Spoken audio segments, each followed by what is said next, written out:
990-7211 to get started. All callers today receive a free 30-day supply of Cebria, so you can start improving your short-term memory right away.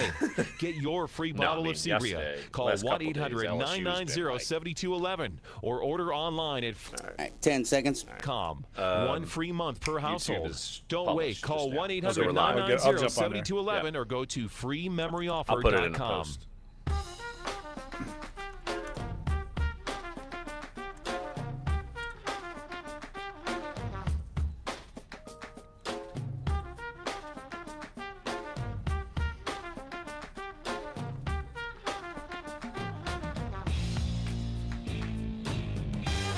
Dunc and Holder, live at you on a Camel Wednesday, October 4th, and look who's back. Jeff Duncan has made it successfully back.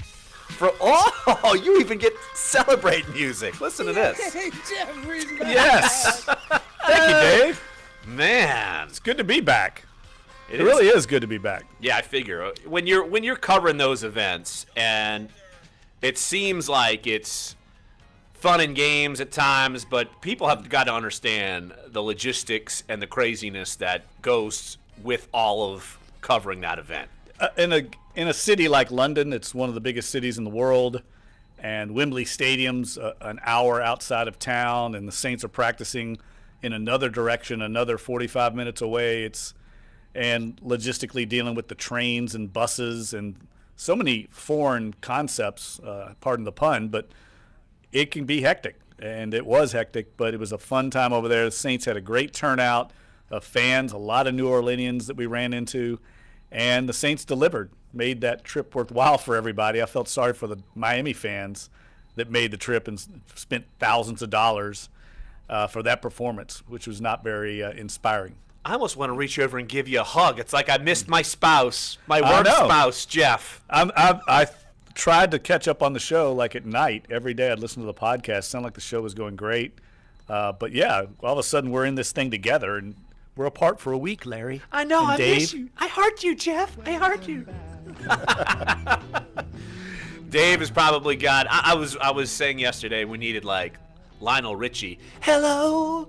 Is it me you're looking for? We needed that when Jeff's about to spit out coffee on the microphone. That would be great. Hard on poor JD yesterday. Let me tell you, Jim Derry, look, admirably filled in your seat, and I think Dave just put him through the ringer yesterday, basically saying, get the hell off the show. All the music, just... He was a good sport about it. He was a good sport, but he was ruthless yesterday, and... Look, Jim Derry's going to be back on the show tomorrow for his prep roundup, so he's not going too far. But yeah, no, Jim did a great job, and it was some interesting conversations because let's see, since you left, I know. Look at so much that happened since you left in that 1 week. The Saints are heavenly again. LSU is totally in the dumper, and it's just a whole new world since you left. And we had continuation of the national anthem storyline, and then of course the tragedy out in Las Vegas that has dominated the American news coverage. A lot has gone on. The LSU game shocked everybody over there. We were all out together on Saturday and could not believe the scores from Baton Rouge. And I know we're going to talk about it in the show today, but there's got to be a little bit of crisis management going on, not only in the administration, but within that coaching staff to try and fix the problems. I mean, it's no different than 2 weeks ago what we were dealing with the Saints here and Sean Payton. After that Patriots game, I think the column I wrote was Sean Payton's got the biggest challenge of his coaching career, and he's made the fixes and kind of addressed some of the issues very quickly and got the ship righted. Ed Orgeron's got to do the same thing down in Baton Rouge. And in comparing the Saints and LSU situation, though, Sean Payton has been to the top of the mountain. Ed Orgeron has never been on. I don't even know if you've seen the mountain in some of these. So it's a different scenario. And, yeah, that conversation is going to continue throughout this show. And, look, Jeff, we're going to get your extended opinions on it. I know throughout the rest of the week we're going to get opinions on it. And throughout, it's become a national story because – I've said it numerous times on the show since you were gone. LSU is increasingly getting closer to becoming Texas, becoming Tennessee, like these former national powerhouses, or like a Nebraska, these former national powerhouses. And if you don't change it, the reputation changes on you quickly in the recruiting world. I know tomorrow we're going to have try to get Jimmy Smith on, our recruiting guru, just to talk about that subject in and of itself. Yeah, I think what happens when things go south, when the perception or the image of the program is not that it's ascending or not that it's being well managed, it becomes difficult to attract really good candidates for your coaching positions. And LSU should be a prime position that was able to land when it had very good management by Mark Emmert. It was able to land Nick Saban, and they recruited Nick Saban there and changed the course of that football program and athletic department overall. But I don't know if they could lure a Nick Saban type of candidate now, because I don't think people have faith that either in Joe Oliva or that he's even going to be there long term. And why would you take a chance on taking a job where you don't even know who your boss is going to be? Yep, and a lot of the talk was about the buyout of Ed Orgeron. How can you have such a large buyout for a guy who's really been unproven as a head coach? And the fact that the coaching search in and of itself was Joe Oliva saying, I'm the search firm, or I'm whatever, the search committee, whatever the phrasing he said, I think that took people aback. And then, look, I didn't even catch the end of this press conference yesterday, but our own Andrew Lopez asked about, look, he's saying he needs to recruit certain people, this, that, and the other, and then Andrew said, look, you already have 18 or 19 commitments, and he says, what do you do to kind of manage that to make it work? And his phrasing was hope and pray, and then left the press conference. Wow. Hope and pray. I heard it. I said, what? And maybe he was just done with the press conference and he was just being snarky. I don't know, but that doesn't come off well to me either. I don't care in what context you say it. It doesn't inspire a lot of confidence. No, not at all. That's what you're leaning on? Well, poor divine intervention. Poor Andrew doing his job well. He asked him that and got that answer. And earlier in the press conference, he asked how Ed Orgeron deflects the talk of people wanting him fired. And he says, oh, well, I don't read any of that stuff, so thanks, Andrew, for letting me know that. So Andrew, our own Lopes, the bearer of bad news to old Coach O up in Baton Rouge. Well, Coach O told me that when I went down to visit him a week or so ago, that he is taking the advice of his former mentor, Pete Carroll, and that he's not reading, he's not involved at all in the media. But I don't believe one word of that, because I know he has people around him that are monitoring it, and Absolutely. They are feeding him what is being said. So he's fully aware of it, whether he's reading it or not. He knows what's being said, and he knows the heat is on. He's fully aware of that, and they've got to get these internal issues with the coaching staff, especially on the offensive side of the ball, and Matt Canada. They've got to get those things ironed out quick. They're getting ready to go to Gainesville. That's no easy place to win, but Florida's beatable. If they play a very good game, they can win that game. But they haven't shown any ability so far, other than that BYU opener, and it looks like BYU is down. BYU's terrible. They're not a good barometer, and we all got duped. I got duped. You got duped. Yeah. We both got duped. A lot of people got duped. Nationally, people got duped. But yeah, Jeff, you look at the way the SEC landscape is, there are a lot of beatable teams, but I don't know in the current form if LSU is up for the challenge. Now, they are going to get healthier, it looks like. It looks like Rashard Lawrence, he said flat out he's going to be playing against Florida. That will help. And then you could potentially get Darius Geis back. I know he was back on the practice field as well. Now, how much he did, I don't know, because like in the NFL, you don't see team drills. You heck, at LSU, you see even less than what you do in the NFL practices during the regular season. But it seems like they're getting healthier. But you're right. I think they've got problems within, say, O and Matt Canada. Which quarterback are you really going to run with? Right. I mean, when O says Danny Etling's our starter, but we hope to get 4 quarters out of him, that still doesn't instill a lot of confidence, because all signs point to they'd like to turn the page to Miles Brennan, but they're hesitant. They want to. They wouldn't be giving him all these opportunities, but they're still hesitant to do it. And I think one other thing that we really haven't talked about on the show that I noticed a year ago didn't get a lot of currency in the local media coverage, but everybody kind of was aware of it around the program, and I'm seeing it again this year, and that is these top elite players for LSU, Leonard Fournette. Now we've got Arden Key, Darius Geis. They're already almost managing their pro career in college. Now you see that a lot at the basketball level because it's the one and done, and we saw what happened with Ben Simmons. But because of the inherent risks of injury in college football, we saw Christian McCaffrey sit out a bowl game last year. Leonard Fournette sat out the bowl game for LSU. And I get this feeling right now that Arden Key and Darius Geis are basically managing their draft status right now.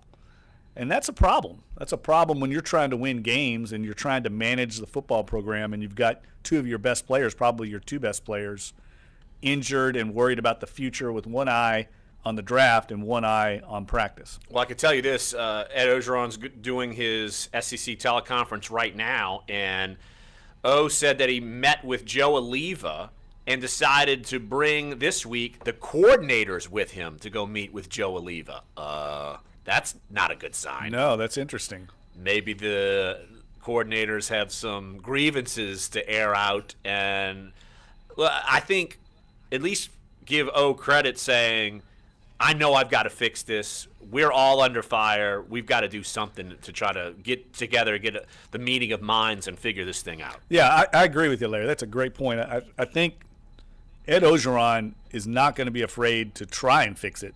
The question is, can he fix it? Right. You know, because he's not going anywhere right now. Right. It doesn't matter. I don't care if Shaq comes up and opens up his wallet with his hundreds of millions of dollars and says, oh, here, I'll give $8 million to a buyout. I don't think he's going to do that. No. You're not going to find that come like the golden parachute to come save you. Not again, not a year later. So, look, why don't we take a break right here, and we'll take your phone calls on this. I mean, if you want to get Jeff's opinion on the subject, look, we obviously lots of opinions. 504-260-1280 is the number to get involved. Also, look, Tulane's got a big game this week against Tulsa at Ullman Stadium. We'll talk with Todd Graffinini, Todd, at 10:45 about that, his weekly, sometimes.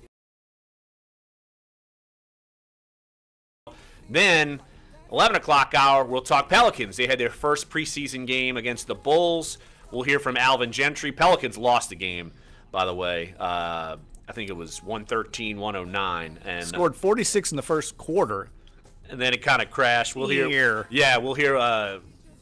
Alvin Gentry's thoughts on that and Will Guillory's thoughts on that, our Pelicans beat writer as well. So we will hear all about that. And it's just good to have Dunc and Holder back together again here. Sports 1280, NOLA.com, the iHeartRadio app.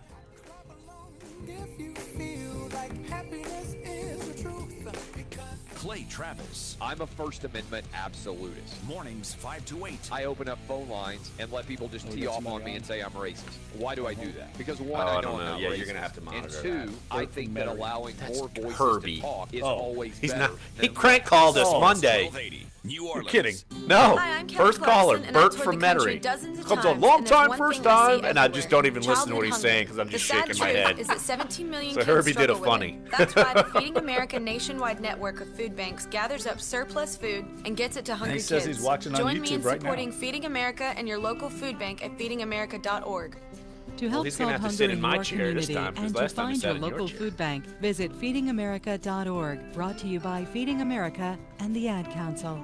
What if hiring could be easier, with more qualified candidates and faster results? What if hiring could be smarter? Thanks to ZipRecruiter, it can be. With one click, post your job to over 100 top job boards. Then, their smart technology notifies the most qualified candidates to apply. No wonder 80% of employers who post on ZipRecruiter get a quality candidate through the site in just one day. ZipRecruiter, the smartest way to hire. Try ZipRecruiter free at ZipRecruiter.com/expand. That's ZipRecruiter.com/expand. Migraine is a disabling disease affecting over 36 million Americans. The American Migraine Foundation helps people living with migraine to find the support and treatment they need. Herbs. Make your move against Old migraine Bert. at AmericanMigraineFoundation.org. iHeartRadio. All your favorite music. all your favorite stations. 30 seconds. Need a break from the world? Open the iHeartRadio app. Pick a song, a playlist, an artist, or even a podcast, and immerse yourself in your own personal getaway space. Sometimes you just need to tune out the world. So tune in to iHeartRadio. Download or open the free iHeartRadio app today.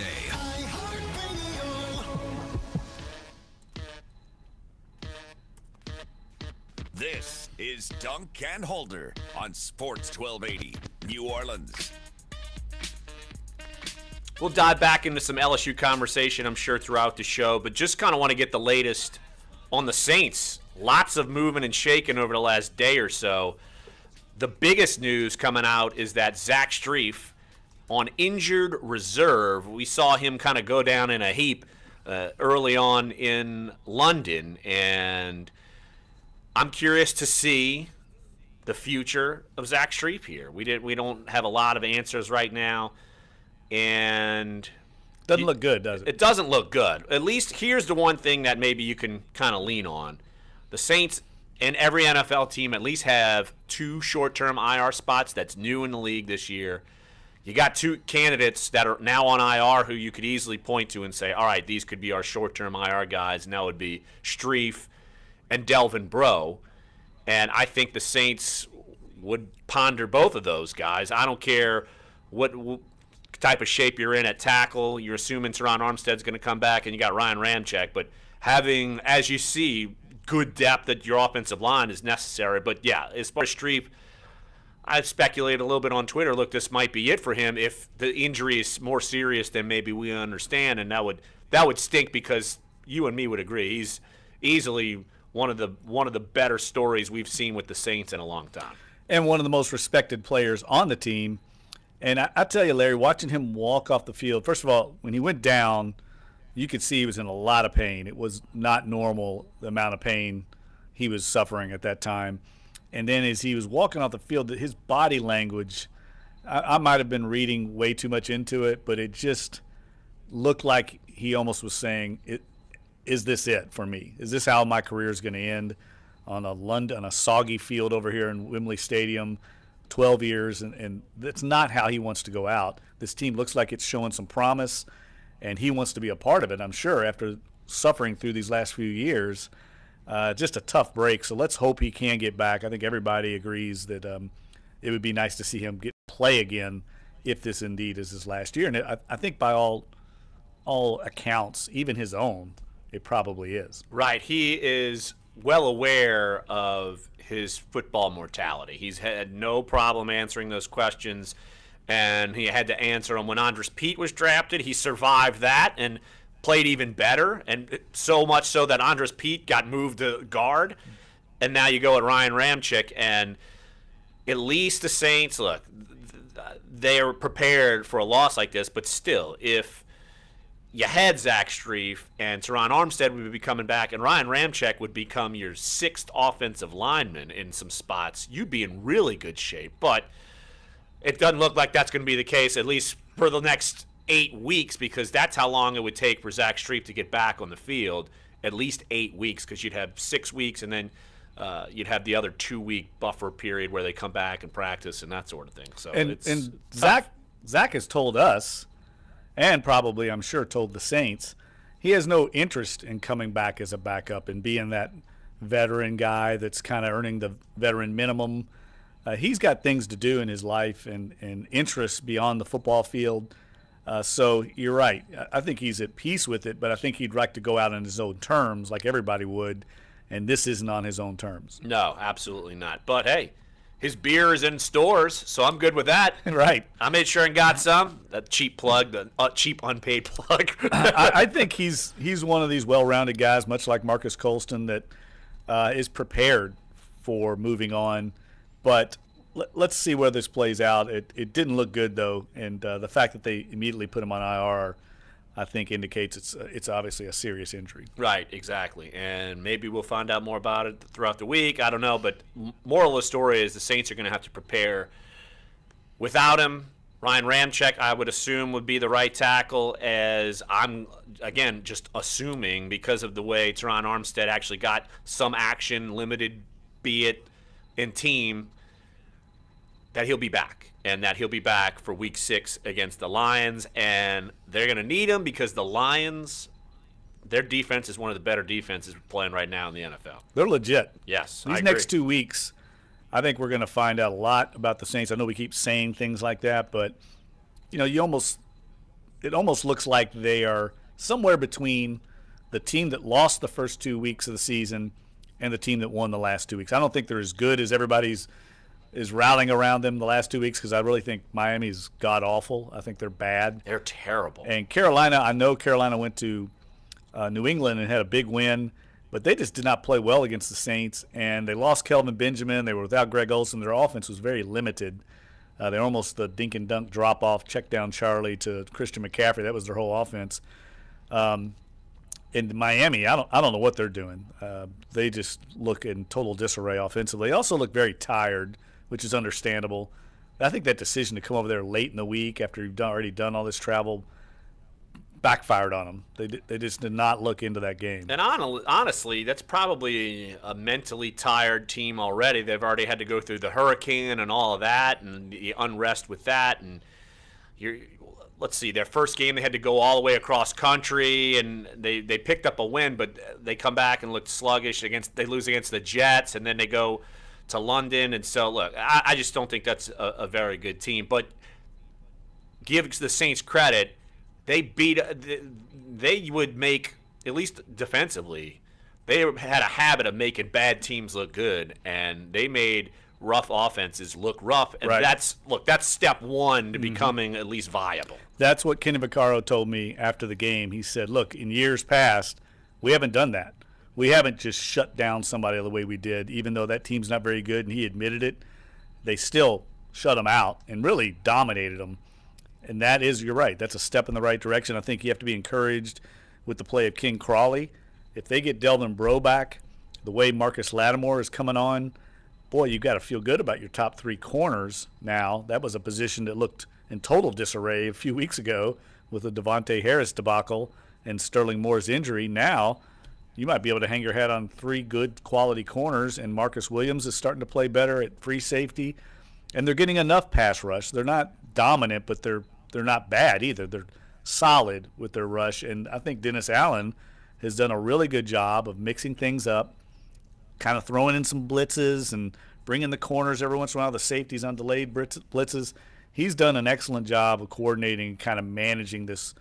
I call it crisis management. That's what he and Sean Payton have done with some of these injuries, and that's part of being in the NFL now. We saw it last weekend. Look how many frontline players went down, like Derek Carr and Julio Jones. Marcus Mariota, yeah. I mean, a million big-name players seem like go down every weekend, and that's part of the job is managing it. Absolutely. Yeah, let's go through some of the other transactions. And then, Jeff, my 8 takeaways from the Saints' first quarter of the season, I have an interesting stat because I keep track of all the blitzing, and the blitzing is starting to work. So I'll bring that stat to us in the next segment. But the Saints adding veteran guard John Greco and linebacker Gabe Martin, and also bringing in fullback Zach Line. Of course, John Kuhn went out for the year in practice in London. Another wild, crazy thing to happen to this team already. And that's to coincide with Zach Strief going on IR.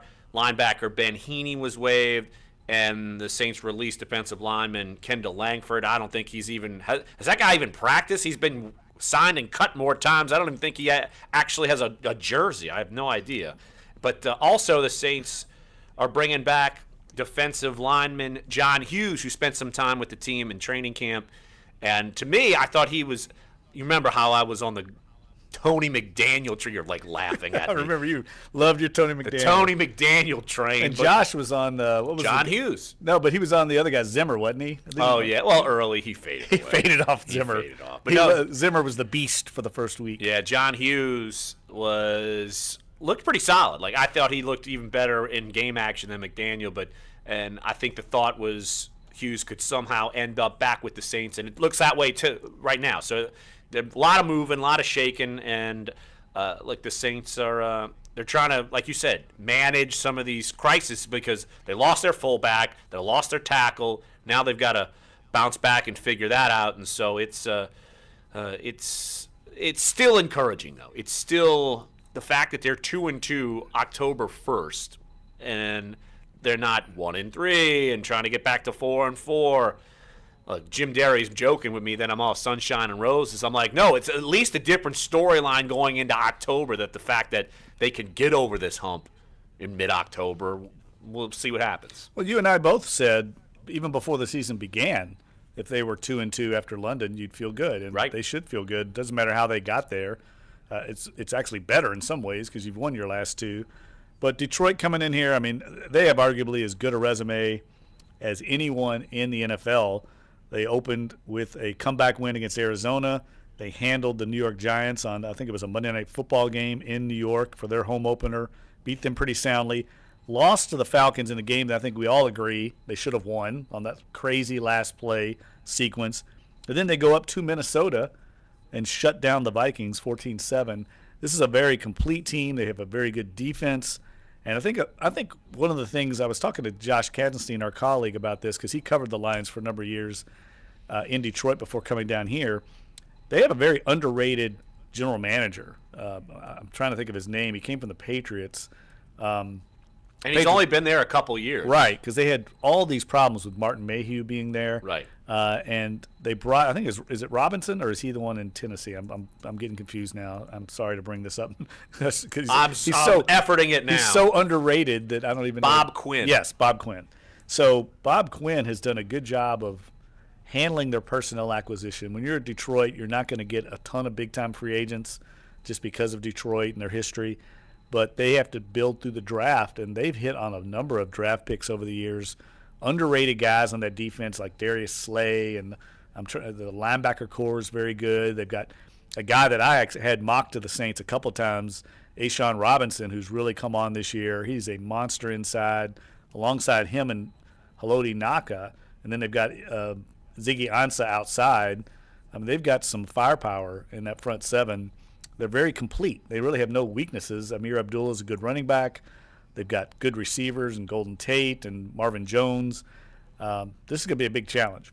And you look at the way they've won some of these games as we go to break right here on the show. They can win scoring a lot of points. They can win in a slugfest like they did with the Vikings. So the fact is you can win both of those ways and nearly should be undefeated. Yeah, this is going to be a major test. And at least the Saints have some extra time to prepare. And at least in some spots, you're going to get healthier at left tackle, so you'll feel better about Drew Brees' backside as opposed to without Teron Armstead. So that should be good. So why don't we take a break here on the show? 10:45, we'll have Todd Grappanini talking Tulane, Tulsa. Big-time game at Yulman Stadium this week. And, of course, you can hear it all right here on the flagship station for all things Tulane football and men's basketball, Sports 1280, and also NOLA.com and the iHeartRadio app with Dunc and Holder.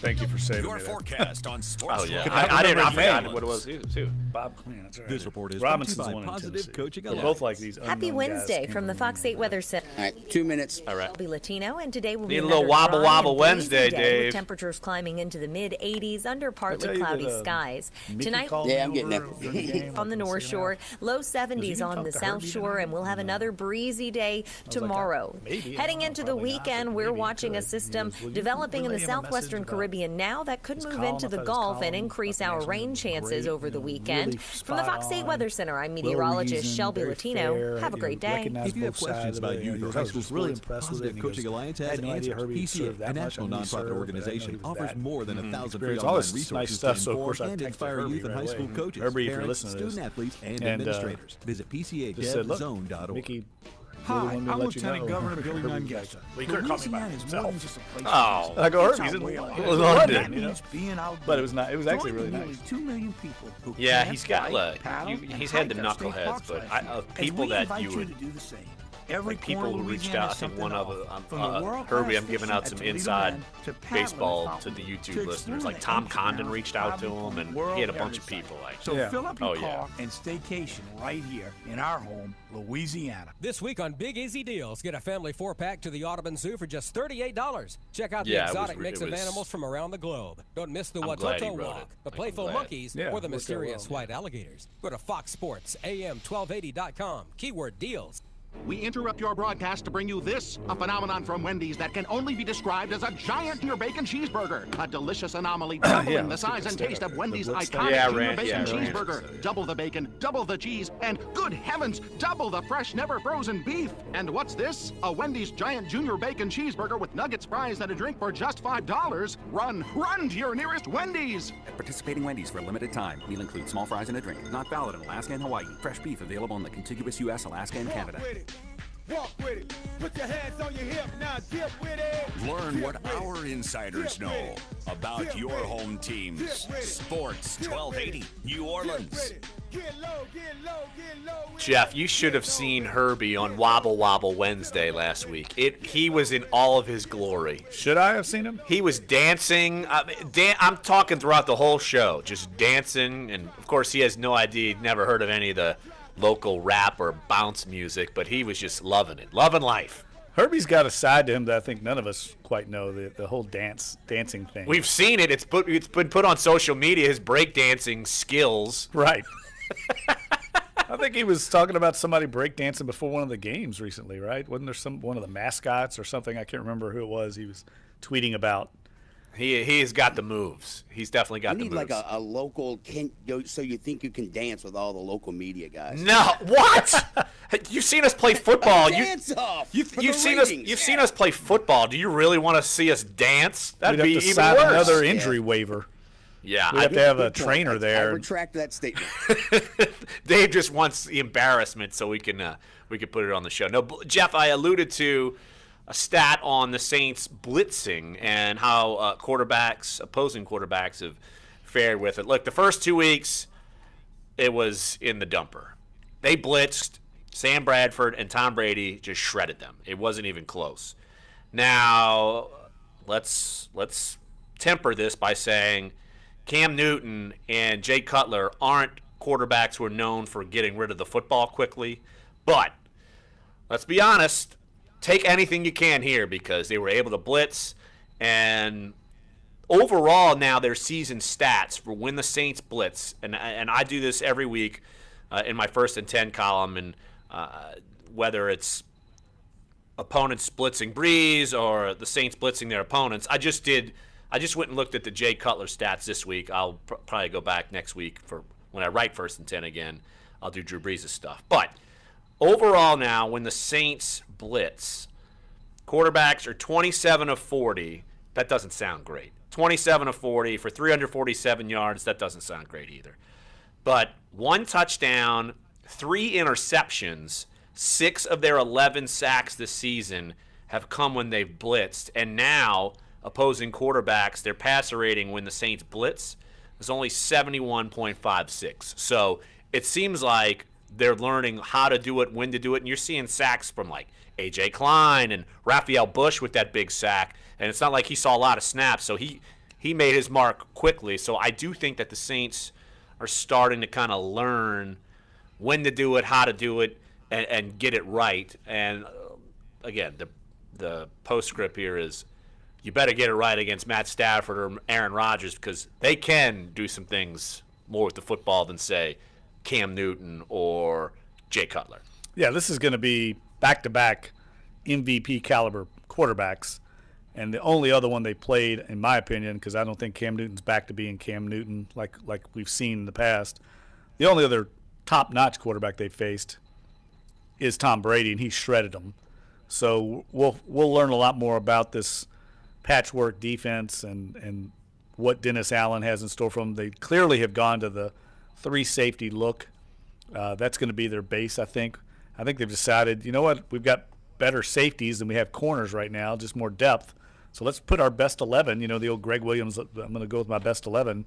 That's what they're doing. They're putting the best 11 defenders on the field, and they feel like they've got enough versatility with Vaccaro and and Marcus Williams, that they can sometimes mirror receivers in coverage. Well, they didn't do that in Carolina. They did it against Miami. Now, they might change against the Lions because you got a more dangerous quarterback, and I think their versatility, because you got a viable tight end you got to deal with too. So I think it might be tougher. It's just going to depend on the week, but at least Dennis Allen, you could feel like he has some pieces he can work with. And P.J. Williams didn't play a lot in London, and that was kind of curious. But, look, the way Ken Crawley and Marshawn Lattimore are playing, you want those two guys on the outside anyway. If you're going to play three corners, you would put P.J. Williams on the inside anyway. But it didn't seem like they did that. And I do think it's got to be week to week, because if not, I don't think they can live and die on three safeties every week. I don't think it's going to work. Depends on the matchup. Right. And you're right about P.J. Williams. Sean Payton, as usual, is very coy about what happened. There was some kind of violation of team rules, and he was disciplined. But if he's your fourth corner, it's not bad. I mean, they've been in a lot worse shape at corner than having P.J. Williams there. And I tell you, the thing that you pointed out in your story that I think has to be the biggest source of encouragement with this team is they're just playing smart. They're not turning the ball over. We've documented that. They've never started a season 3 games, much less 4, without a turnover. And I think our old colleague Mike Triplett had some stat from ESPN saying it's the first time since '93 maybe or something like that anybody in the NFL has opened 4 games without a turnover. And they're also doing a lot of other smart things. They were able to get some key offsides penalties against Miami with the snap count. Drew Brees is a master of that. He got Sue to jump on critical third downs to extend drives. Those things matter. And the Saints are right now, I know they've had some penalty issues against Miami, but they were the kind of benign variety during some returns and things. They're just playing smart, sound football. They're not spectacular. They're not the 2011 offensive juggernaut. They're not going to be that team. They're not really a quick strike offense. They manage the chains and move the ball and they're staying out. They're using the running game to stay out of bad second and third downs. I think that's also a key. Yeah, and just by your accounts, look, Drew Brees did radio, I think, in Orlando yesterday, and basically they were wondering why Drew Brees' numbers are lower as far as passing yards are concerned, and I said, well, that's kind of by design. The fact that Drew Brees doesn't necessarily have to put them on their back, and look, they're getting short fields and creating takeaways, that chips away, and then the fact that I think you got a weapon like Alvin Kamara, that helps. You got Mark Ingram, who I think has been good enough. That helps. Adrian Peterson. Look, I wrote it last week while y'all were in London, and we've talked about it, and Adrian Peterson only got 6 snaps, 4 carries for 4 yards. The offense, when he's in there, it is not the same. And I think Sean Payton sees it, and he's just going to have to say, sorry, Adrian, I don't care about your feelings. We've got to win. Our best 2 backs are Mark Ingram and Alvin Kamara, period. That was a dice roll that is looking like craps right now. They went for it, and you and I were both very skeptical, but I just don't see it in Adrian Peterson. And it just makes you wonder why they even brought him in. I mean, we can theorize that or think about what the strategy was there, but he's not Tim Hightower. He's a guy you got to deal with. He's a former MVP, and now all of a sudden people are asking questions. I mean, people were asking questions about Adrian Peterson in London, all the British media asking about him. Because he's the face of the NFL. Right. And we're like, well, he's the backup running back who hardly gets more than 10 carries a game. Well, he's not going to get 10 carries a game unless Ingram gets hurt. That's it. Well, and you thought that was the game where he would get it. Right. Finish off a blowout, and he didn't even do that. No. So I think they clearly see, and you don't see the lateral agility that you would expect out of him, and that's understandable given his injury history and his age, and that's probably what scouts saw on film. Can he be a serviceable guy if Ingram goes down? Probably, but he's not any different to me right now than maybe a little better Tim Hightower. I still give Sean Payton credit for we did it, but let's move away from it and win football games, and I think that's what you're seeing. Look, and Alvin Kamara's in there. He's a viable runner, but look, 10 targets, 10 catches. Drew Brees is going to say, I want more of that guy in there, and he's the one that's going to be making the calls, no doubt about it. Let's take a break right now. Of course, you can listen to the game right here on the flagship station for all things Tulane football. And we will talk coming up next with Todd Graffinini, the voice of the Tulane Green Wave. So let's take a break here, and we can also put in your phone calls throughout the show. 504-260-1280 is the number to get involved. And also, 11 o'clock hour, we'll talk some Pelicans, their first preseason game. We'll talk with Will Guillory, and we'll hear from Alvin Gentry in the 11 o'clock hour. So come on back. Sports 1280, NOLA.com, and the iHeartRadio app. Jeff Duncan's back. Larry Holder's here. The family's back together again. It's Duncan Holder. It's another September for New Orleans. I think they said bad words in that song. I had to go away quick. 5-11 season. Bad words. You know, if he's done, is Mickey Loomis done? Is Drew up? Sorry, Rohan Davey cursed on Moscona's show yesterday. Nice. Yeah. Ever is And I feel like it's not the first time. Because Moscona laughed. He's like, I've got to dump you every time you come on here. Dropped S-bomb. Movie, your favorite artist, your favorite food. Like live, like in front of him. He's like, video games to fairy tale princesses. Because Rohan Davey is just going nuts, like just ripping everyone. Really? HalloweenCostumes.com/iHeart. And why HalloweenCostumes.com/iHeart? He comes on the show like every week. To get you 15% off, go to HalloweenCostumes.com/iHeart and own Halloween. iHeartRadio, all your favorite music, Yeah, all I have your a buddy favorite of mine stations, who's working all for that free. And academic now with center. football season in full Back swing, when we were there, let's be Rohan honest, was the quarterback most of your there. week is focused on your fantasy team And or teams. he didn't know how to work a disk drive. The iHeartRadio Had no app, idea 'cause what to now we do, have the and so my Fantasy buddy had to Sports like Radio put the Network, disc in, and he's 24/7 like, interactive fantasy talk and you know, advice so you he can goes around, dominate your and league. there's and one get file your on the fantasy disc, football and it just fix says right Rohan's on the paper, app. and Rohan Hey, says, I am calling the graph now, right? yes, and he's like, yeah, that's it, Rohan's paper, that's it. This is big. I'm gonna Right assume now, clearly he did not Macy's write bonus Rohan's days. paper. Right. Right. On specials like these. Work the Suit disk separates drive. 30% off. Men's suit separates and outerwear 60% off. Yeah, he was a quarterback Fine there when I jewelry, was on the team. 70% off. Is Boots that from American Rohan Rag and Davey More, versus $24.99. Booty. Josh Booty? He ripped Josh Booty yesterday. Craig Nall. Craig Nall, yeah. Don't miss All our three lowest were on an prices of the NFL season roster. on I know, it's specials at amazing. Macy's Yeah, I was at Columbus Day school at the sale. time then. Exclusions apply. Yeah, Savings that was off like sale prices. they were all three pretty good. They were all about even though. No one was. Well, Rohan He jumped. ended up being better. Yeah. Apartment, all All right, we got the graph. All right, cool. views. 30 seconds. And buses. 18-wheelers and large buses have big blind spots, and like my apartment, they don't always have the best view. Bus and truck drivers deal with blind spots around the entire vehicle. Always take care not to ride alongside or too close behind Tulsa's them. 1 and 4. Our roads, our safety. They lost. Learn more Yeah, at Share Navy the beat Road them Safety 31-21. 54-51. Play Saints Game On from the lottery. Win up to $100,000. No, Tulane Enter the played second Navy chance better than drawings to Tulsa win did. Saints prize Yeah. packages. Visit any lottery retailer and ask for Saints Game On today for your chance to win. All right, going back. 21 to purchase. This is Duncan Holder on Sports 1280, New Orleans. Welcome back to the show, a Wobble Wobble Wednesday. Jeff Duncan making his triumphant return, and our weekly visit, sometimes twice a week, depends on if whatever we want to do on the show. Our good buddy, the voice of the Tulane Green Wave, Todd Graffinini, jumping on the show. Todd, you and me have talked about the game coming up for a couple of weeks now.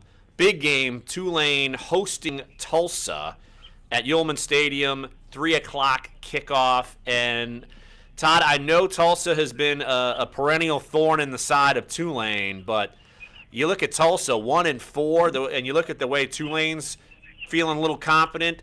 Look, I feel like probably this is one of Tulane's best shots at taking down Tulsa. What do you think?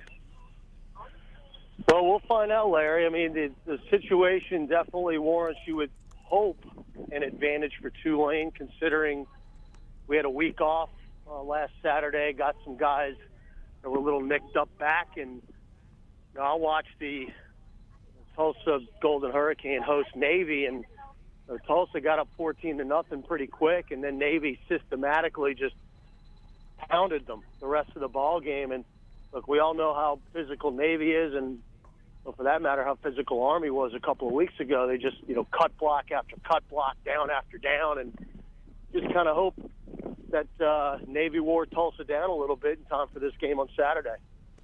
Graf, I wanted to ask you about the last game against Army. I haven't had a chance to talk to you about that. Of course, I wrote my column about that game, and I just felt like it was – maybe I'm blowing it up too much, but it just seemed a little bit like a threshold moment to me in the arc of the program under Coach Fritz. That's a kind of game that easily they could have lost in the past. Things weren't going well. Army had kind of come back and taken the game under control. Then they put together that epic game-winning drive from Jonathan Banks and maybe learned something about themselves in the process of how to win a game like that against a good team. And it could maybe serve momentum for this team going forward. And if they get in some of these similar type games down the stretch, have the confidence to win that, frankly, they might not have had a year or 2 years ago. Well, Jeff, I read the column. I thought it was outstanding. And next time, come to the radio booth and say, "Hey, man, I'm still bummed out." He's been needling me about it for a week. I mean, it wasn't like you were down the street or anything. But anyway, I think I'm kidding. I walked to the stadium that day because I wanted to take advantage of the proximity and the nice afternoon. And I ran into a bunch of people on the quad that I knew, and it put me way behind because everybody was having such a good time tailgating. How about that? Tailgating on. I agree to a certain. Yes, I think. Then this is our guy that can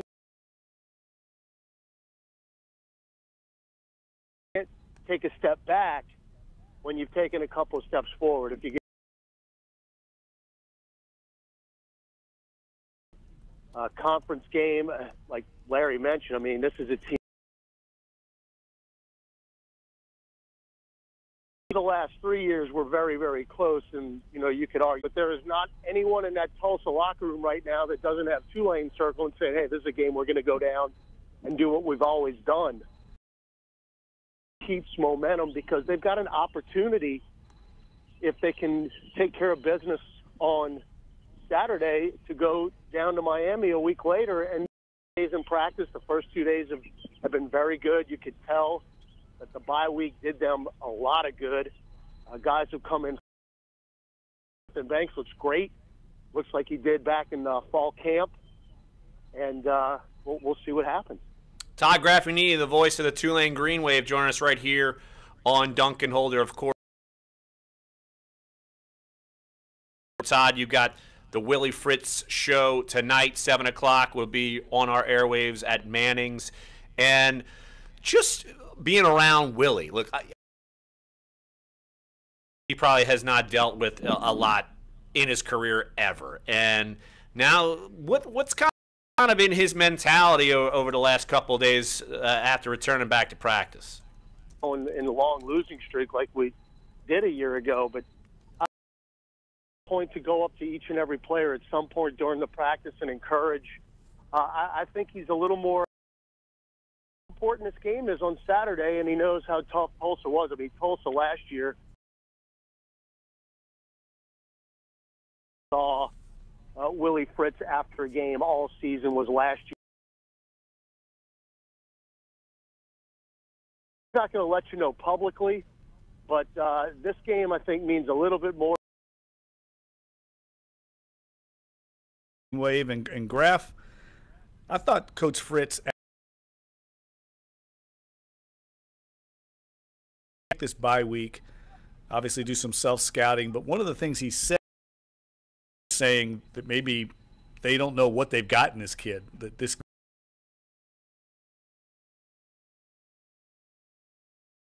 what do they do with him going forward, do you think? Well, that's a really, and I think we're going to find,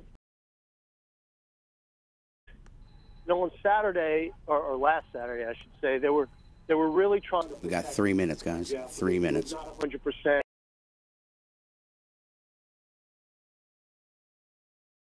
The toughness of that kid and the will to win.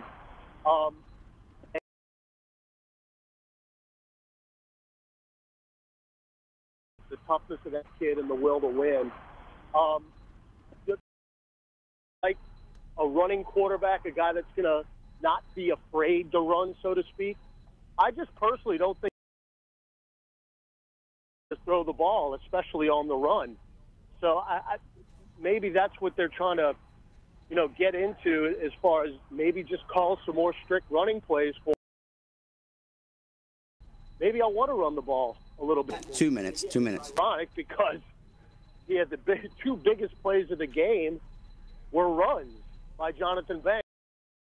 To Jeff, maybe open the playbook a little bit more and see if. Sports 1280 for the rest of the week for Willie Fritz show tonight. Sports 1280, and then Saturday we'll have a mid-afternoon kickoff, 2 o'clock at 3 p.m. So, big week coming up, and Larry, you're off the hook watching. We're 2-0 when we watched a Saints game together in our time. And I'm not. Me and Todd are going to risk that again in a couple weeks to see if we can. Against Tulsa. Appreciate it, Todd. All right, hour number 1 is up. Hour number 2 is on the way. 30 seconds. We'll talk some LSU. We'll talk some Pelicans, NOLA.com, and the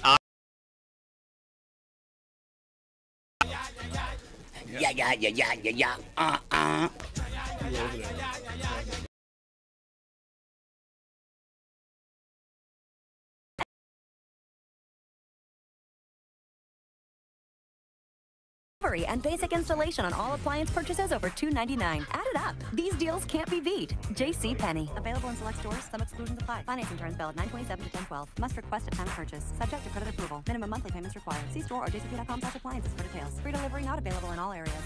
Don't waste your time and money at the chain store. They got the website so easy to use. The lowest prices and fast delivery too. All the parts your car will ever need. All the savvy folks are buying parts at rockauto.com. All the parts your car will ever need. rockauto.com.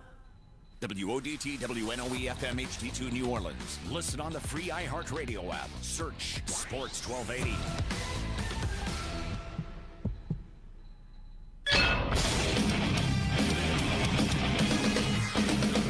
Fox Sports trending now. The Yankees rallied from a series, and they will face the Cleveland Indians. That series gets underway Thursday in Cleveland on FS1. Indians will start Trevor Bauer in Game 1 and follow with Corey Kluber for Game 2 and Carlos Carrasco in Game 3 of the best-of-5. Hey, y'all there? And the Sabres and $1 million contract extension. And there you are. Packers receiver Devontae Adams, who took a helmet-to-helmet hit from Bears linebacker Danny Trevathan, is in concussion protocol, says he expects to play Sunday despite his condition. Everyone's watching that show with the girl and the dragons and the game and the...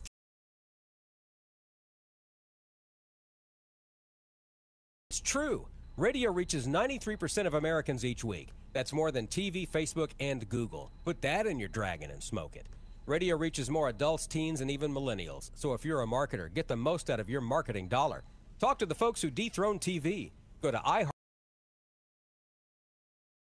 Seats, cheap Halloween masks, my apartment, all things with obstructed views. Add to these large trucks and buses. 18-wheelers and large buses have big blind spots, and like my apartment, our roads, our safety. Learn more at Share. Chris Gordy, mornings 8 to 10. He is Coach Rick Venturi jumping on with us right now on Sports 1280. Coach, that playoff number to me in my years coaching, the greatest who's great and gives me headaches and won't let me sleep at night. Well, that was the most ambient offense.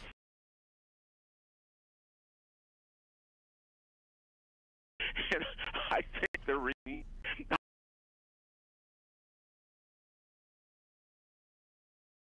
Benson, I've got it on my wall here in Indianapolis, and it was after that game, and I just. Or catch up at sports1280.com.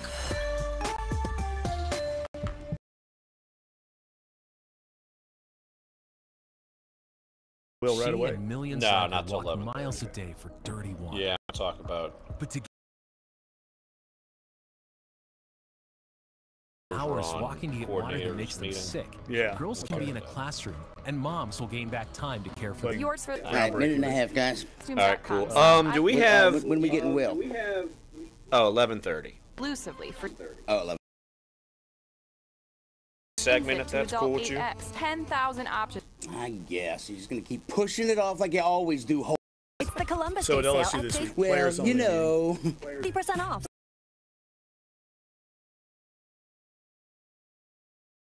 Select stores, some exclusions apply. Financing terms valid 9/27 to 10/12. Must request at time of purchase. All right, 30 seconds. Dinners with friends. All I know is Why I got do the LSU best pick things in right. life create so many. Yeah, I picked Troy. Probably could have made a lot of Finish money Quantum betting them also straight up. gives you 25% more to more Yeah, that was an dried-on easy one. brownie We were mix. talking about that. Finish Those guys Quantum won.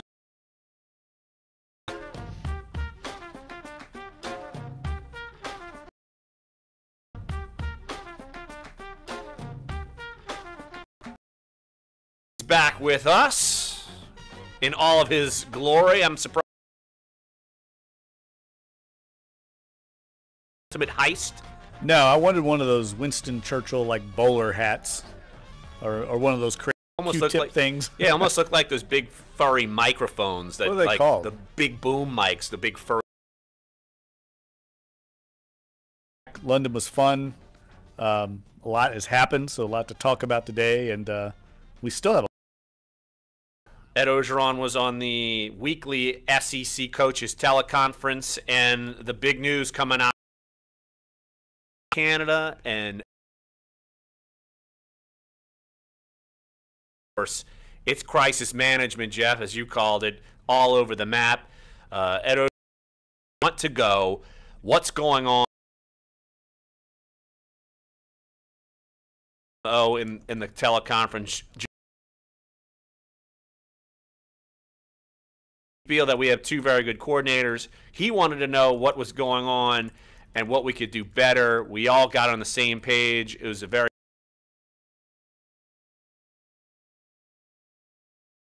because we're not playing well. We wanted to see what we can correct. We wanted to throw everything on the table, and it. If you're the coordinators, Dave Aranda and Matt Canada, that's a good thing because you're being included in these. It's a positive sign, I think, for Ed Ogeron, who admittedly, when he was at Ole Miss, it was a top-down management, my way of the thought of. In this meeting, I think it's a good sign now. Can they get it fixed? How are they going to they can talk about it all day long, but if you listen to people that really know football, the big issue with the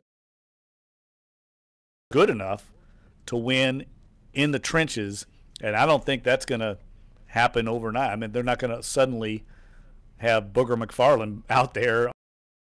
Years of attrition and some recruiting mistakes that have all come home to roost on this football team. I still think they've got good enough players to be winning against Troy. They should not be losing offensive and defensive line. They've got to get more out of those guys. Absolutely. Ogeron also saying during the teleconference that they had a second players-only meeting, and then after Ogeron met with team leaders, he said he identified one or two players from each position group to meet with him in his office. Things and doing the best that they can on and off the field. I gave them a chance to voice their opinions on what was going on, what were the things we could fix.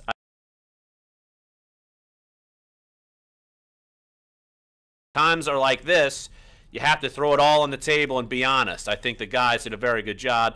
It was a very positive meeting. I wasn't the in. Sometimes they don't, and you're at the point where you better try everything. The critical week, the fact that Florida kind of almost, I'm not going to say venom, but disagreement from last year.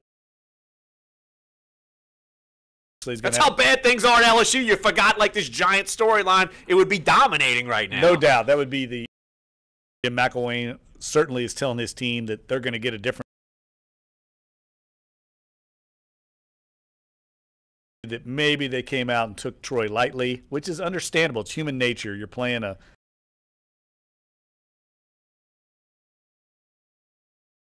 Akron, Alabama State, New Mexico State. They're not a sexy opponent, even if they are a quality opponent.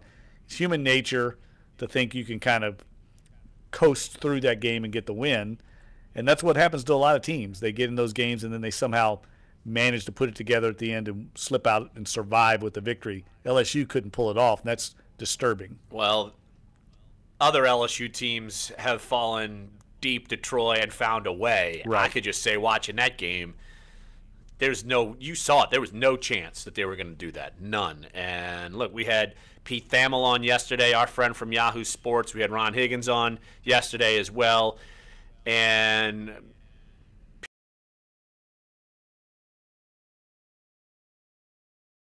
perception around is what is going on with LSU. I mean, and people are going to use this against them. And it's not like the NFL. I mean, you can use it against them, and recruiting's going to be probably hit here. Look, I think they lost a commit. Yeah.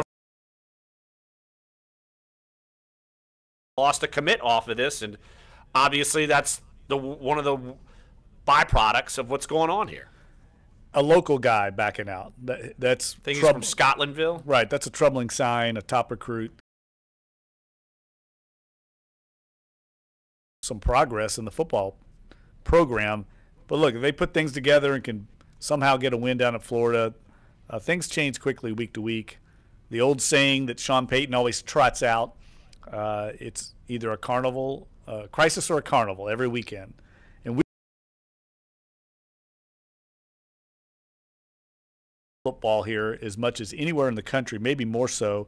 And so, yes, it matters more here. LSU football matters. There's a great history and tradition there, and they are starting to see things slip away. I had a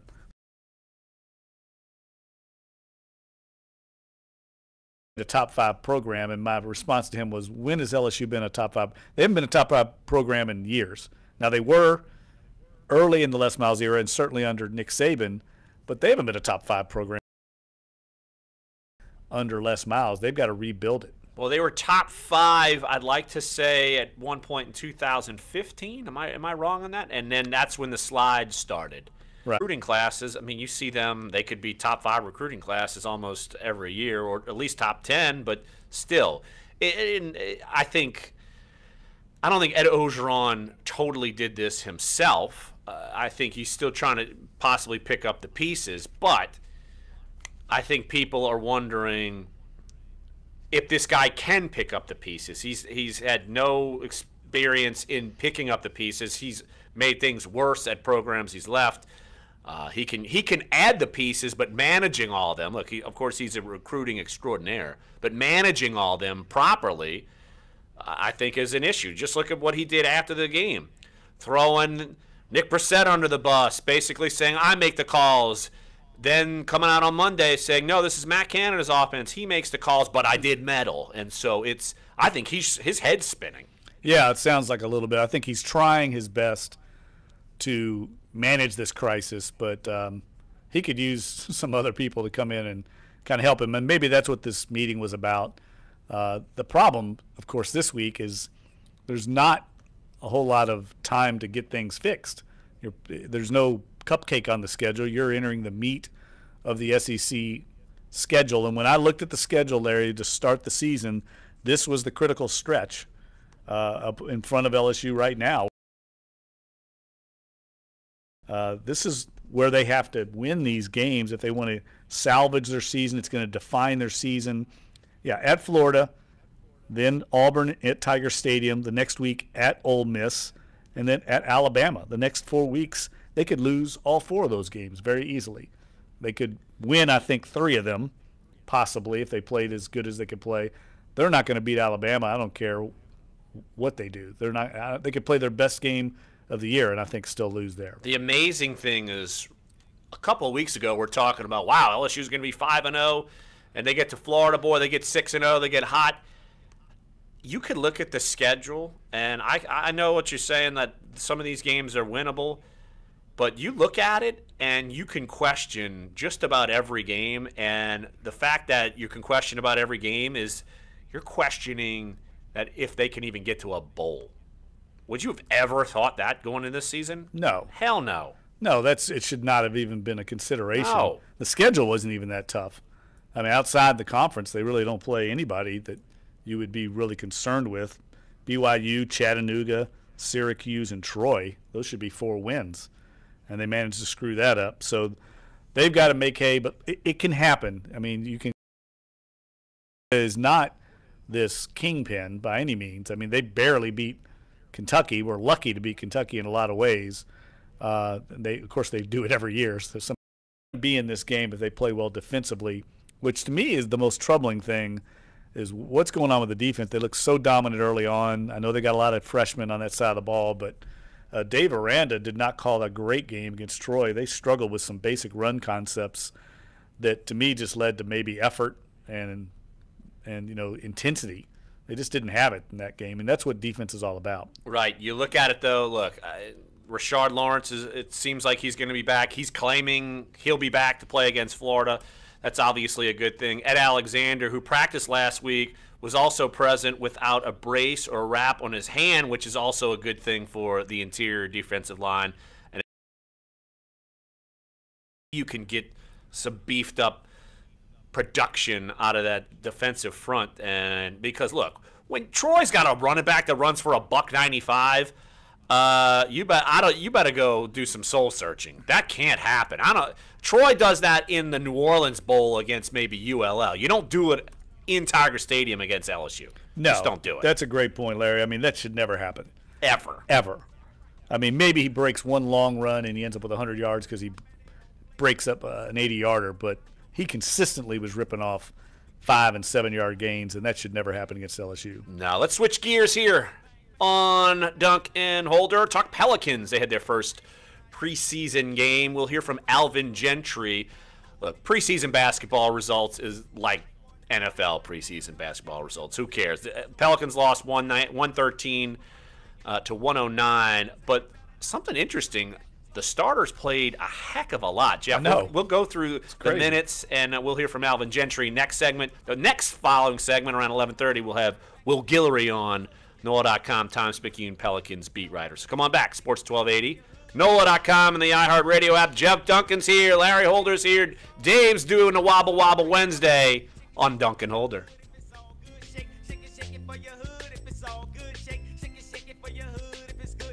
The second annual Wine on the River is Saturday, November 11th at Audubon Aquarium Plaza. Tickets on sale now at wineontheriver.NOLA.com, with proceeds benefiting the Louisiana Hospitality Foundation. Presented by Southern Glazers, WGNO, and NOLA 38. Sports 1280, New Orleans. To get him a head job. Well, it was like, he said, boom, Coach, boom, I'm coming to LSU unless I get a head job. That was a good promo. And I want a head job. Yeah, look, if y'all get any other ideas or something like that, because I always got like 8 million jobs to do over here. Yeah. But if y'all, what I usually try to do is kind of grab some of the interviews that are like I grabbed some Curtis Lofton audio. I made a couple of fillers from that. Mm-hmm. Just kind of stuff that's like timeless, evergreen, whatever the hell you want to call it. Yeah. That we can kind of put in there, or just something. I don't know. If you think of something, let me know. Because I got to kind of do it for all the shows. Sure. But, some things slip past the goalie. So if y'all think of something, let me know. Hey Dave, how was your job? media day? Pelicans media day. It was actually pretty good. We were back there with Wild Wayne from Q93 and Angel Saunders from Q, and we were getting liners from them for Fox Sports and RNO, and then Q93 and YLD. Nice. And we had Wild Wayne back there kind of knock out a couple of little quick 2-3 minute interviews. It was only for like 5 minutes apiece. But so it kind of worked out that we didn't have you guys or Gordy because they, for such a short amount of time, they were really in and out in 5 minutes. Is it 17 million? So cool. It all worked out. We got what we needed to get, though. Right. So that's crap. Now that you said it, I I got to do that stuff today, too. Sorry about that. I mean, shucks. Sorry, YouTube. I think Jeff coughed over your S-bomb, so you're good. Okay, all right. Purposely. Find your local. Scott that he's, tell Scott Walker that he's full of bleep. And the ad council. Yeah, he'd be This great. week on Big Easy Deals, get a family 4-pack to the Audubon Zoo for just $38. Check out the exotic mix of animals from around the globe. So does Jeff have an English accent now? Dude, he's totally British.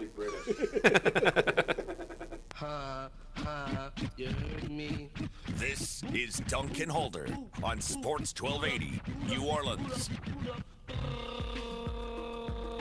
Pelicans, Jeff, I think they're less than 2 weeks away from starting the season. I know the NBA starting the season by design earlier to, I guess, give more rest and less back-to-backs and things. But, boy, it seemed like it crept on us, up on us quickly, Pelicans getting rolling here. I like the way the NBA does preseason. They basically have like a week of practice, and then they start playing games, and then here's the season. There's none of this long, drawn-out. A month. Four preseason NFL games. This before. They were using this excuse last year about not having a training camp with Boogie Cousins, that would give them more time. I mean, training camps last like a week and a half in the NBA. Yeah. It doesn't last long. It wasn't like there's a lot to install that they couldn't do during the season. So I don't think I think that was a convenient way to try to get pressure off his back. Yeah. Exactly. I mean, come on. Yeah, but look, they have been working out. And one of the key things is, I pulled Jeff duty a week and a half ago, went to Pelicans Media Day and wrote about basketball for the first time. Shocking. Before I even worked here. How'd that work out? Hey, it was. People looked at me like I had a third eye. Like, what are you doing here? This must be huge news if Larry Holder's here. Me being smug, Larry as always. But no, it was good. It was. You talk to the players, and it seems like they have a genuine excitement about this. Like Drew Holiday's going through training camp for the first time in a couple of years. He seems healthy. Rajon Rondo was on his best behavior at Media Day. He was sunshine and roses and not causing chaos. But, yeah, first game was last night.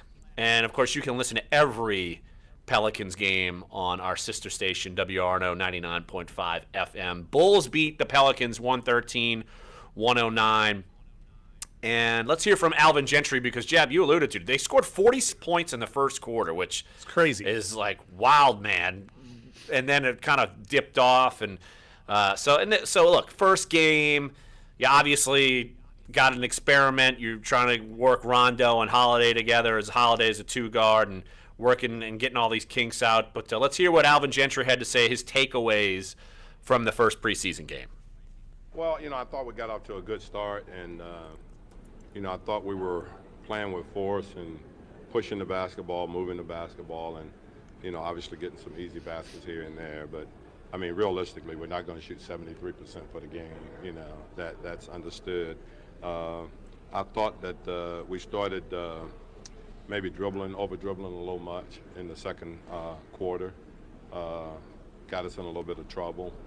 We stopped making cuts, which kind of slowed down the offense. And then I thought defensively, our transition defense, it wasn't very good. And we have to do a better job of getting everyone back so that we can pick up. We were scrambling too much in our transition defense, really the last three quarters, as far as picking them up and having everybody set and not scrambling around. So it's an area where we got to get better at that particular area also, especially when they're running out. And then we got to do a little bit better job of guarding dribble penetration. I thought Don did a good job of kind of getting us on his hip or getting us on his back and then taking the ball in and putting us in a real tough situation. Our big guys as far as helping and then leaving their big guys open or leaving the offensive board open. That's it. Marcus Cousins, 20 points. Each had 10 rebounds, so both double-doubles for the big men. And you look at Rajon Rondo, 5 points. He had 8 assists, which is kind of what you're looking at, only 2 turnovers, so that's a positive. Drew Holiday, 11 points, and he's that number 2 guard. Dante Cunningham got the start at small forward, but you also saw Etuan Moore. He played more minutes than Dante Cunningham. Darius Miller played 20 minutes. Moore played 21. Cunningham only played 13, so they're going to try to figure out who to play there. But yeah, Jeff, the minutes, though, for Anthony Davis, Cousins, Holiday, and Rondo were a lot larger, even what Alvin Gentry thought. Look, Davis played 33 minutes, Cousins played 32, Holiday 29, and Rondo 31. That's like playing Drew Brees for 3/4 of a first preseason game. I think that was mainly a result of it being the opening game and the only really preseason game they play in New Orleans. And they're wanting to give the fans a little extended look at the stars. I think you'll see those minutes decline rapidly once they get on the road in some of these games that they're getting ready to play, because they know what they've got in those guys. The disturbing couple things to me when I look at the box score is, and we'll talk to Will Guillory about this, is Chicago shoots 51% from the field, 46% from three-point range. They hit 16 threes, and some of this stuff that Alvin Gentry's talking about as far as the transition defense, that's something that New Orleans is going to get all year with these two bigs. And as long as DeMarcus Cousins is there, people are going to challenge them to play the entire length of the court. They're going to make them run. They know that that's always been a Cousins' weakness, getting back on D. People are going to attack those two bigs relentlessly in the transition full court game and see if New Orleans can handle it and if they'll get back on defense, because DeMarcus Cousins has never done that as long as he's been in the league. And I think it's going to be a continuing problem. Well, there's a reason why he dropped a ton of weight. He didn't say specifically how much weight he dropped. He said a significant amount, and he is looking like a different guy because the game's changing. He realizes he's got to be able to move, and that's one of the reasons. But let's hear from Alvin Gentry on why he played Anthony Davis and Boogie 30-plus minutes in this opening preseason game. We got to get in shape, so I wasn't going to play him very much the fourth quarter if I was going to play him at all. So that's why I decided to leave him in and have him blow it out a little bit. And like I said, we got basically 3 preseason games. So we got to start getting our legs, basketball legs. So that's why they played. That's why I probably played Drew and Rondo a little more than I'd like to also. But, when I thought about it and like I said, played, about 32 minutes or something. And here's Alvin Gentry on the highs of having an outstanding first quarter and then there, Scott, and that we have to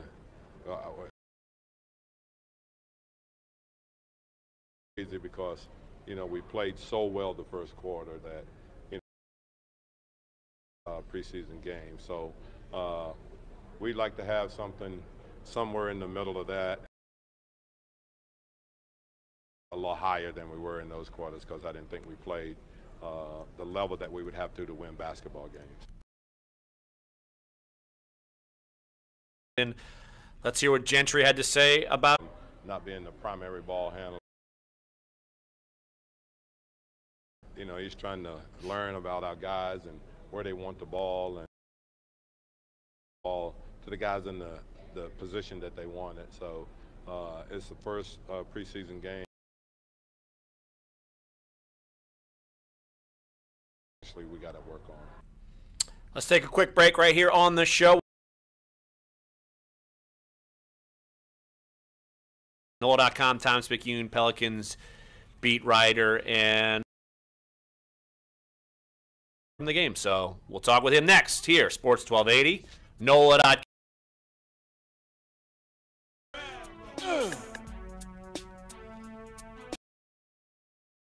Orleans.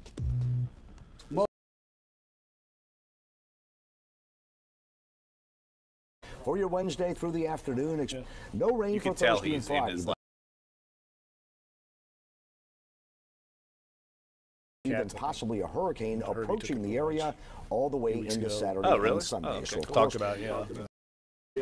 Sounding good. Just thinking about like upcoming away games. So the next one we're going to have to find will probably be LA. Thursday night in Atlanta. So we're Not Thursday night. No. It's that weekend. No, Yeah, LA it's on a shouldn't Sunday. be an issue. I know we got LA studios. The Green Bay one was an issue.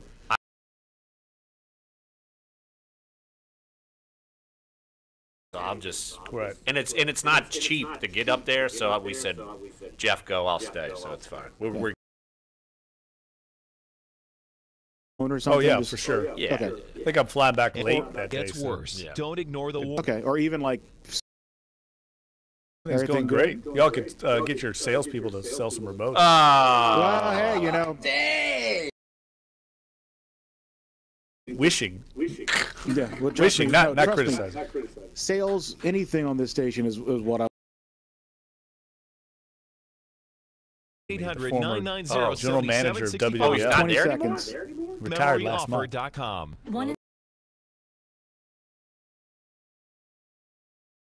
Meals Ready to go. on We're on Wheels a break right now. in your lunch break at America. And you do have Will. All right, cool. Yeah, I was about to say. The uncensored talk about your teams. Sports 1280. Holder with you and joining us on the show. I think Will better get used to some morning starting up. Will Guillory, NOLA.com, Times-Picayune, Pelicans beat writer, and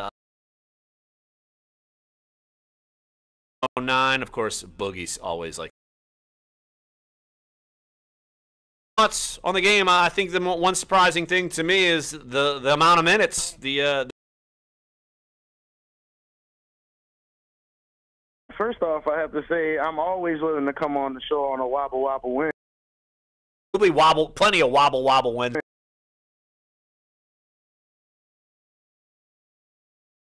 There'll be plenty of wobble Wednesdays for.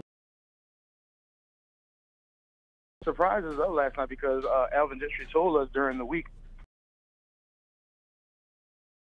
last night, and I think that's a good thing for them to kind of.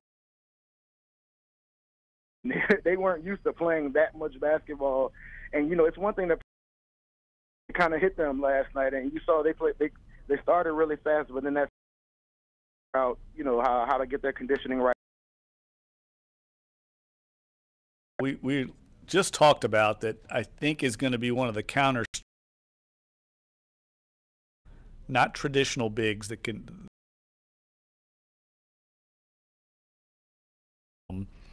In the transition attack,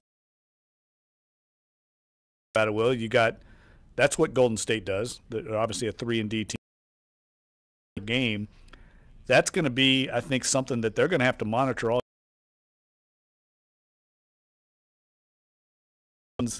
And Davis, the small forward position, I think they're going to really miss Solomon. Yeah, absolutely. And that was one of the main reasons DeMarcus going to happen in the middle of the season. They didn't want to make those big guys run up and down the court. And we all know that Anthony Davis is probably capable of that because he's one of the more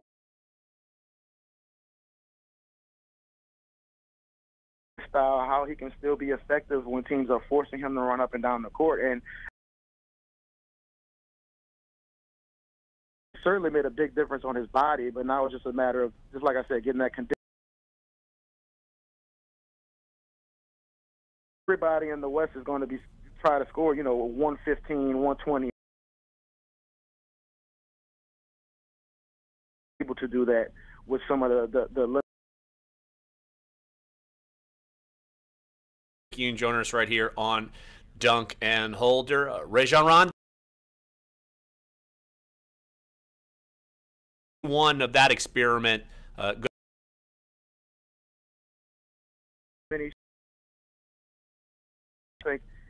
had complete. I know he works on it a lot, but I think it was a good start for Rondo to kind of figure out how. Into the free throw line, they were hitting jumpers. They were in the paint. Starting to come together last night with Ed Davis and Cousins. This is going to be huge, but with Ed Davis and Cousins, this is going to be huge, but they need his scoring, and he needs to figure Will, what was the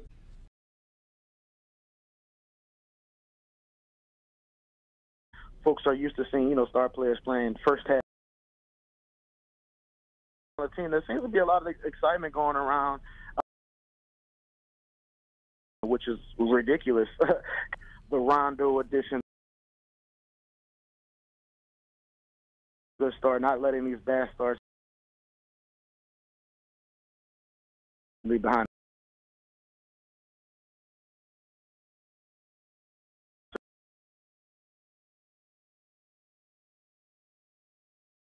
The small forward position, obviously, the loss of first part of the season. I think they're going to go kind of matchup based sometimes if they play against the bigger wings like they play. The small forward is more just a spot-up guy. They'll probably put Darius Miller out there. But until they kind of get comfortable with what they want to do at that position, they kind of find their best 5 guys and roll with them as much as possible. And I think and I think that's one of the things that's going to plague this team for a while until they figure it out. Will, could you see, but when just the highlights I saw, it looked to me like Rondo was the guy in that offense. But do we see much of them working the ball through?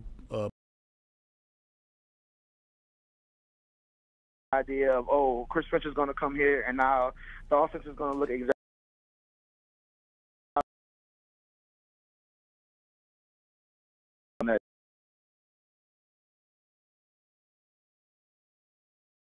DeMarcus Cousins is one of the best perimeter playing big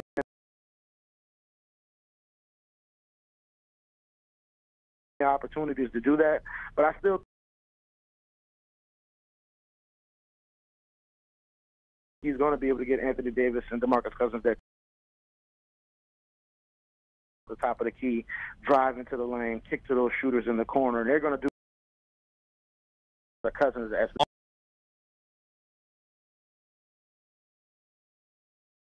Will, appreciate it as always, buddy. NOLA.com and the Times Picayune. All right, one more segment. Else. Yeah, I got some great ones. Love to talk about it. And also, with that, I deserve it. I deserve all. Where that came from? Well, when you're compared to me,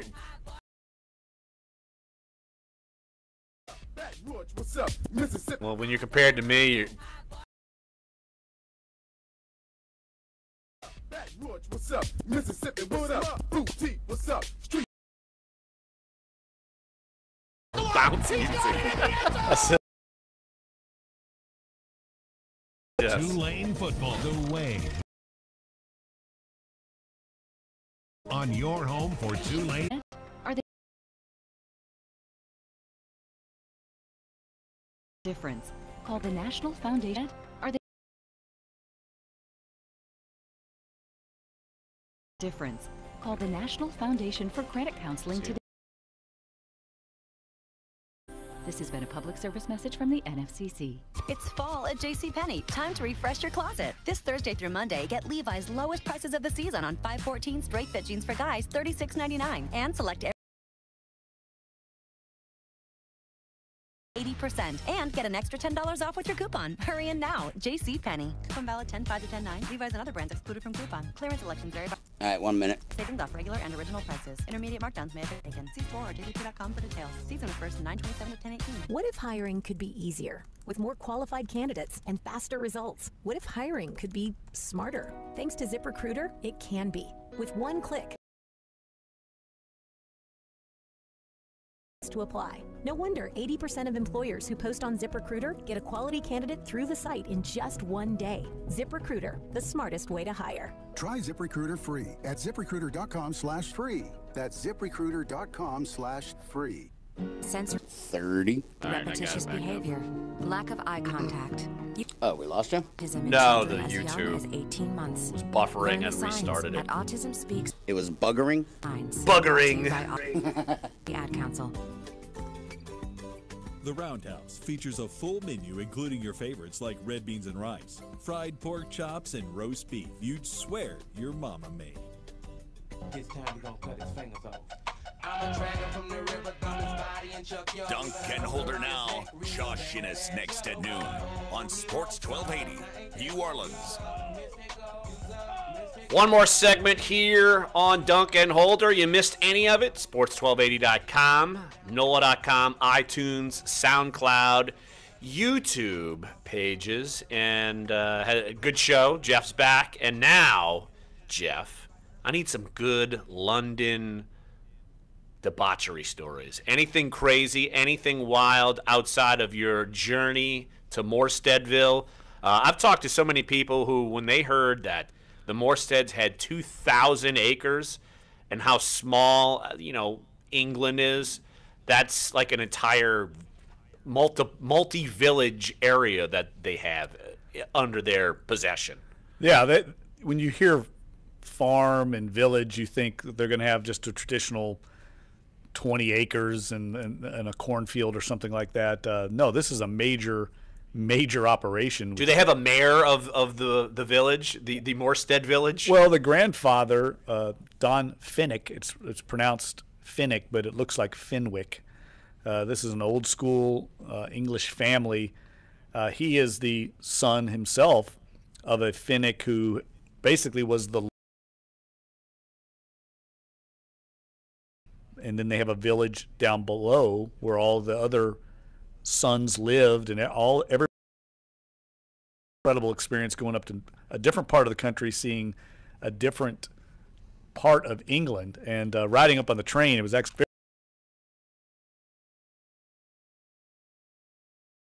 further north. The train got emptier and emptier, and myself and my colleague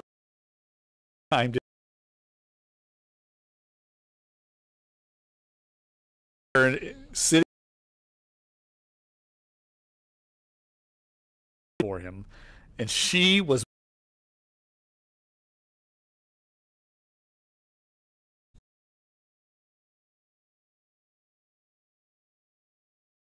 had a crazy night after Michael DeMacher called him. They had Isabel Morstead, Thomas's mother, had made basically arrangements, and she got a reservation at the Hard Rock. Convenient. They would also be available for 40 people on fairly late notice. Right. So, and their reservation was at 6 o'clock on Saturday night. So for 40 people on fairly late notice. Right. So. And their reservation was at 6 o'clock on Saturday night. So. Of the hotel. First of all, the restaurant in England, there was a queue outside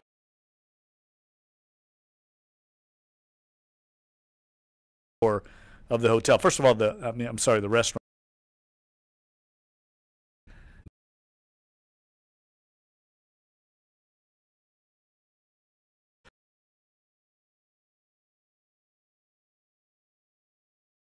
Right, over this whole situation.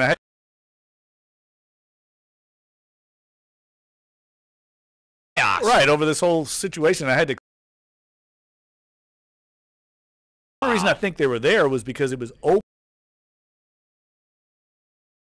This is the worst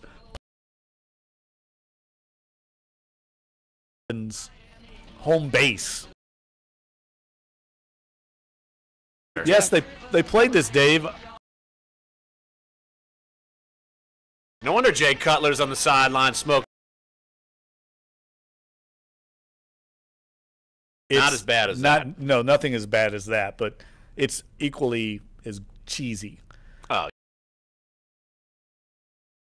Thomas came with his wife, Lauren. They all wearing their number 6 Morstead's jersey.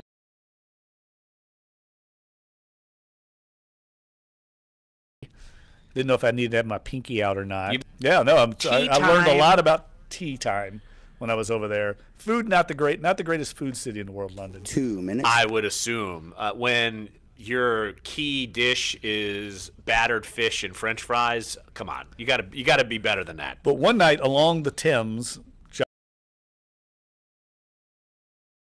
working, we saw what we think was a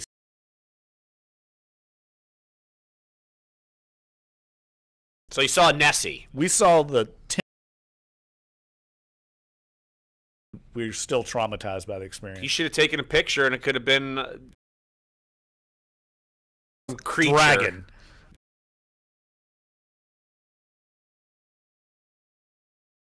Some creature. Dragon. We don't know if it's an eel. Someone brought up a sturgeon. I think. 1 minute. Out the next 2 days. We'll have Amos Morale fill in on Friday, and obviously a lot to talk about. So, Jeff, good to be buddy. Clyde, back, buddy. Clyde's time to shine will be back tomorrow too. So get ready. He at least has a headset over here. So now, go. Graph. The graph. Get graph. Sports1280 NOLA.com and the iHeartRadio